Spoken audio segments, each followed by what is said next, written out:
मित्रों, हस्तरेखा विज्ञान सामान्य परिचय का जो 7वां अध्याय है, इसमें हम मस्तिष्क रेखा के बारे में आगे और विवेचना हम करेंगे। तो हम देखते हैं कि ये हमारी जीवन रेखा है और ये हमारे हाथ में मस्तिष्क रेखा है।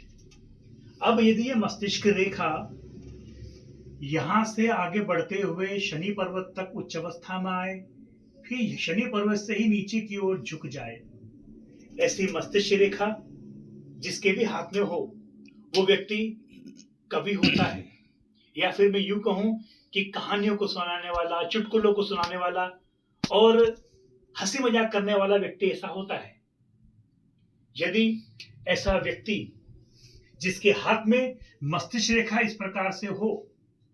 और सूर्य पर्वत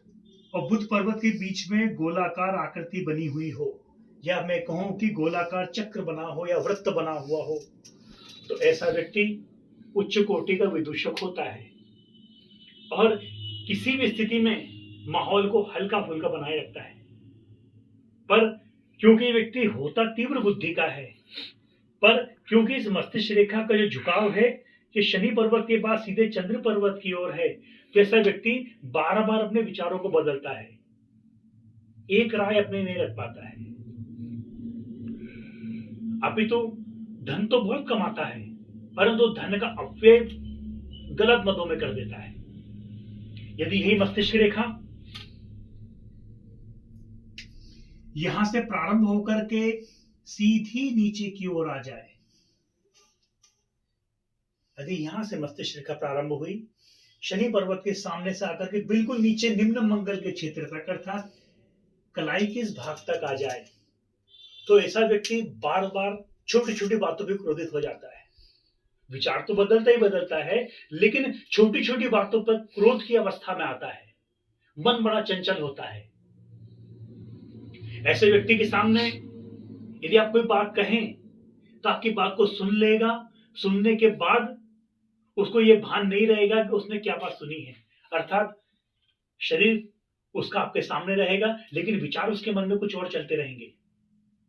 और ऐसा व्यक्ति बार बार चीजों को पूछता है, बार बार ये कहता है भैया एक बार और दोहराना। इस तरह के जो विचार रहते हैं, इस तरह के जो लोग होते हैं, उनके हाथ में सामान्यतः इस प्रकार की मस्तिष्क रेखा पाई जाती है। अब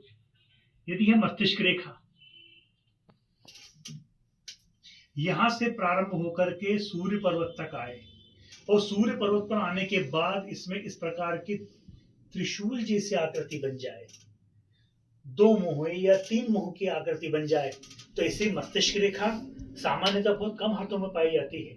जिसके भी हाथ में इस प्रकार की मस्तिष्क रेखा होगी, वो व्यक्ति बड़ा मल्टी टैलेंटेड होगा, कई भाषाओं का जानकार होगा। यदि यहां पर शनि पर्वत विकसित हुआ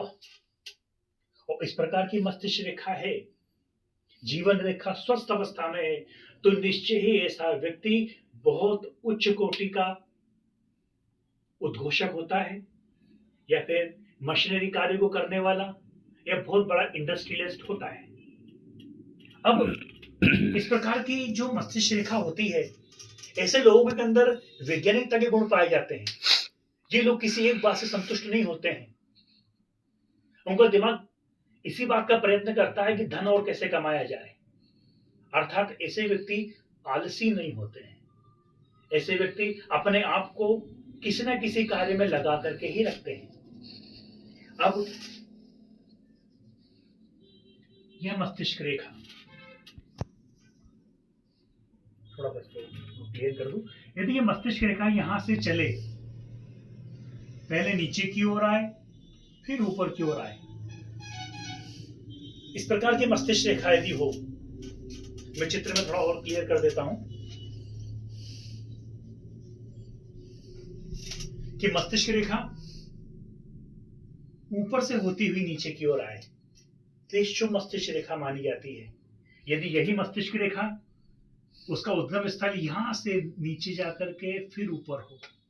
अच्छा थोड़ा डिप बनाती हुई नीचे से कोण बनाते हुए आए, तो ऐसा व्यक्ति मंदबुद्धि होता है, अभी तो कुटिल होता है। मंदबुद्धि तो होगा, अर्थात विषय का जानकार तो नहीं होगा, लेकिन षड्यंत्रों को रचने वाला ऐसा व्यक्ति जरूर मिलेगा। अब यदि यही मस्तिष्क रेखा यहां से बिल्कुल सुकोमल अवस्था में, लहरदार अवस्था में हो, तो ऐसा व्यक्ति बहुत ही मेधावी प्रवृत्ति का होता है, कई विषयों का जानकार होता है और अपने बल, बुद्धि, विवेक के द्वारा इस संसार में आने वाली समस्त बाधाओं को व्यक्ति जीत लेता है। यदि इस प्रकार की मस्तिष्क रेखा हो, अर्थात मस्तिष्क रेखा का जो प्रकार है, जो आकार है, वो थोड़ा पतला हो, अर्थात अधिक मोटाई लिए हुए मस्तिष्क रेखा ना हो और शुक्र पर्वत पूर्ण विकसित हो, अर्थात पूरी गोलाई लिए हुए हो,